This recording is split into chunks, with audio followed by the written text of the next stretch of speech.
اگر آپ ان 5 حالتوں میں خاموش رہتے ہیں اور کچھ نہیں کرتے تو اس دنیا میں آپ سے بڑا بے وقوف کوئی نہیں ہے۔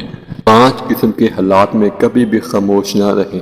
جب کوئی آپ کے دین اور آپ کے نبی کی توہین کر رہا ہو تو اس وقت کبھی بھی خاموش نہ رہیں بلکہ اپنے نبی کی ناموس کی خاطر نکلیں۔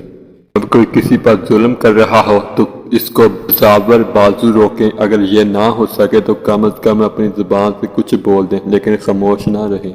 جب کوئی آپ کی عزت اور خود مختاری کو چیلنج کرے تو دشمن کے سامنے چٹان بن کر ڈٹ جائیں لیکن خاموش نہ رہیں۔ جب کوئی حق کی بات کر رہا ہو تو حق کے ساتھ کھڑے ہو جائیں اور باطل کا مقابلہ کریں لیکن خاموش نہ رہیں۔ دو لوگ آپس میں لڑ رہے ہوں تو ساتھ کھڑے تماشا نہ دیکھیں بلکہ روکنے کی کوشش کریں، اس وقت آپ کی خاموشی کو آپ کی بے وقوفی سمجھا جائے گا۔ 5 حالتوں میں خاموش رہنے والا، نیوٹرل رہنے والا خود کو مسلمان کہلانے کے قابل نہیں، کیونکہ مسلمان اپنی غیرت اور عزت اور اپنے نبی کی ناموس کے لیے مر مٹ جاتے ہیں۔ رات کی خاموشی کے آنسو کسی ضدی بچے کی طرح اپنے رب کی بارگاہ میں بات منواتے ہیں اور اللہ اس لاڈے کی بات کبھی رد نہیں کرتا۔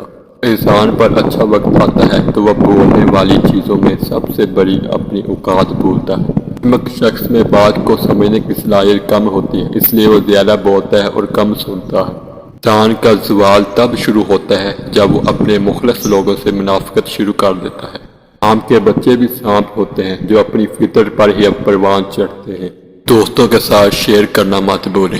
اگر آپ کو یہ ویڈیو پسند آئی ہے تو ہمارے چینل کو بھی سبسکرائب کریں اور دوستوں سے لازمی شیئر کریں۔